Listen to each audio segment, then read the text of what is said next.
Imagine the moment you are facing your last breath. What would you ask for? What would you want to have on your plate for one final meal? The simple comfort of a warm bowl of soup? Or would you request a spread fit for a king? For many on death row, this meal represents one last moment of choice, a fleeting final opportunity to indulge in something familiar, something personal. The tradition of offering a last meal has been part of execution rituals for centuries.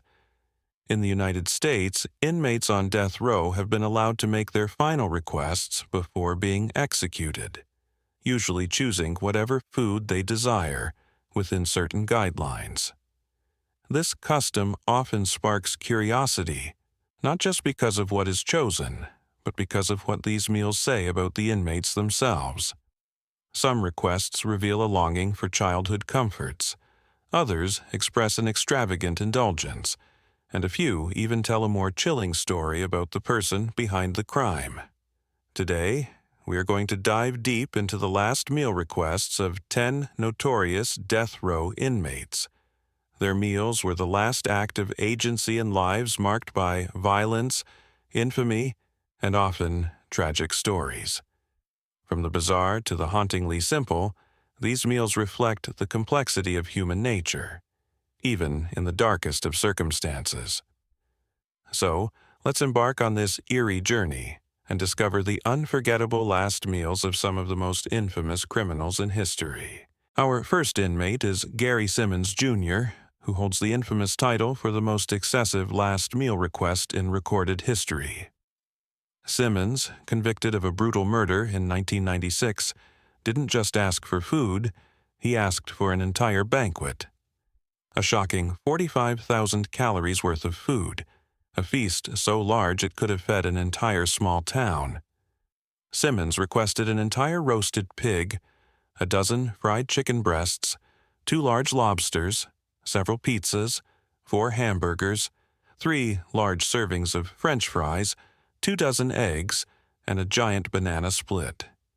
Yes, you heard that right, 45,000 calories. The excessiveness of his request made headlines and struck many as a symbol of defiance.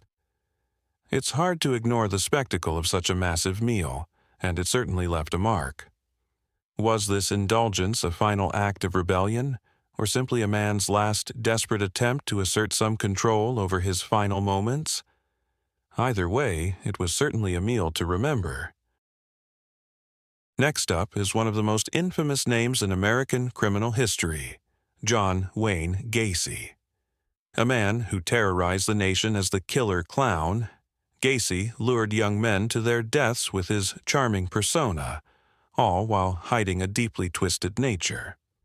He was convicted of murdering 33 young men and boys, burying many of them beneath his house. Despite the horror he inflicted on his victims, Gacy's last meal was surprisingly mundane. He requested a simple bucket of KFC fried chicken, a dozen fried shrimp, French fries, and a fresh pound of strawberries. In some ways, his final meal felt almost trivial compared to the monstrous acts he committed. But the stark contrast between his seemingly innocent meal and his horrifying crimes is what makes it all the more unsettling. It was a reminder that Gacy's outward persona, that of a friendly, charming man, masked the darkness that lived within him. Aileen Wuornos, a name that struck fear into the hearts of many, was a female serial killer whose crimes shocked the world. Convicted of murdering 7 men in Florida, Wuornos's life was marked by a history of abuse, neglect, and violent encounters with men.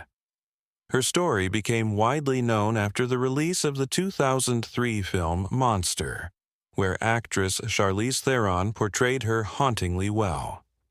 In her final moments, Wuornos's last meal request was surprisingly understated. She requested a simple cup of black coffee.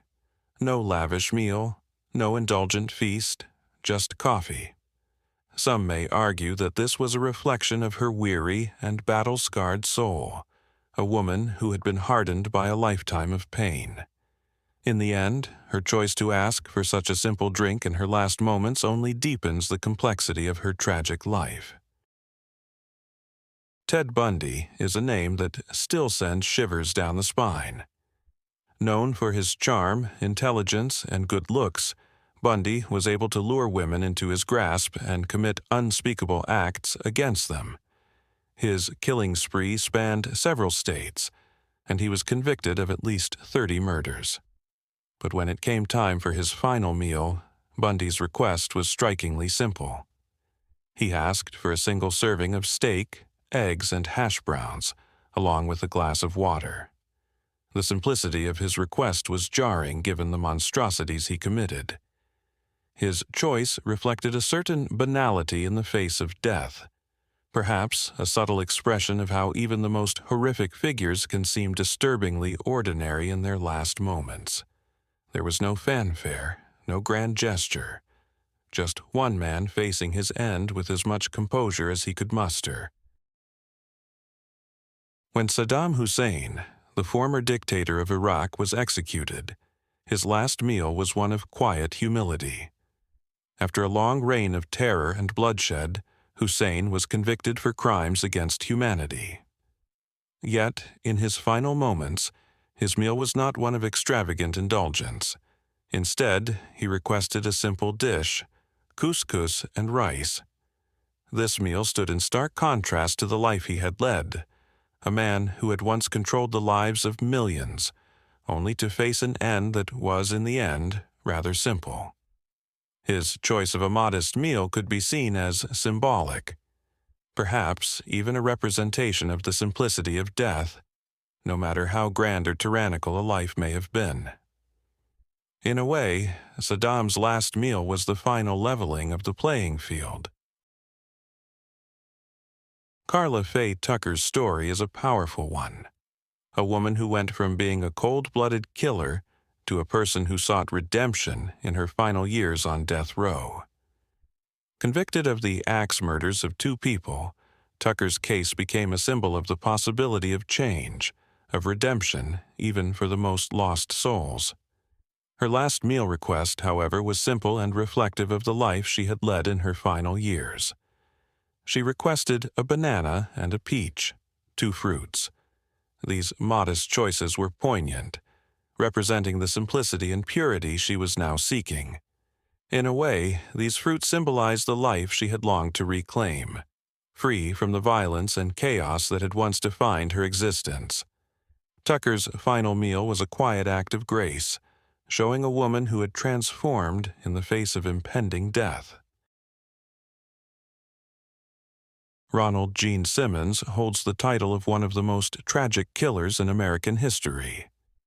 He didn't just kill strangers, he murdered his own family. Simmons was convicted of the brutal killings of 16 people, including his wife, children, and grandchildren. His crime shocked the nation, as he killed his family in cold blood, then continued his spree by killing others. Simmons' final meal request was a relatively simple one: fried chicken, mashed potatoes, and gravy. But this meal feels weighty, symbolic even, given the scale of his crimes.